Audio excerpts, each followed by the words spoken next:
বন্ধুসকল নমস্কাৰ, আশা কৰোঁ আপোনালোক সকলো কুশলে আছে। বন্ধুসকল, এটা নতুন খবৰ আহিছে শেহতীয়াকৈ কৰ্মচাৰী আৰু পেঞ্চনাৰসকলৰ জনাবলৈ লৈ আছোঁ। চাওক, কৰ্মচাৰী আৰু পেঞ্চনাৰসকলৰ DA সংশোধনীক লৈ প্ৰকাশ হৈছে এটা নতুন খবৰ।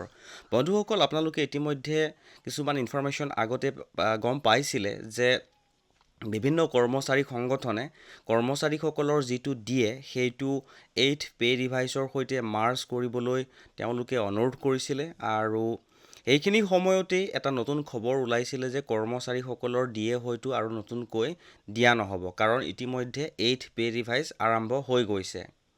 কিন্তু এইখিনি বাতৰি প্ৰকাশ হৈ থকাৰ সময়তেই এটা নতুন খবৰ আহিছে আৰু আপোনালোকৰ সন্মুখত দেখুৱাবলৈ যত্ন কৰিছোঁ। চাওক, ইনফৰমেশ্যনটো এনেকৈ প্ৰকাশ হৈছিলে, জানুৱাৰী 2026ৰ পৰা DA দিয়াৰ বৃদ্ধিৰ আজিৰ বৈঠকত অনুমোদিত হ'ব পাৰে।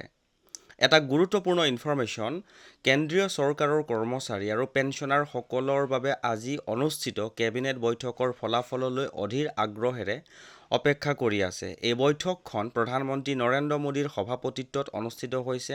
অনুমান কৰা হৈছে যে ইউনিয়ন কেবিনেটে জানুৱাৰী 2026ৰ বাবে ডিয়াৰনেছ এলাউন্স আৰু পেঞ্চনাৰসকলৰ DNS ৰিলিফ বৃদ্ধিত অনুমোদন কৰিব পাৰে, যাৰ ফলত দেশজুৰি লাখ লাখ লোক উপকৃত হ'ব।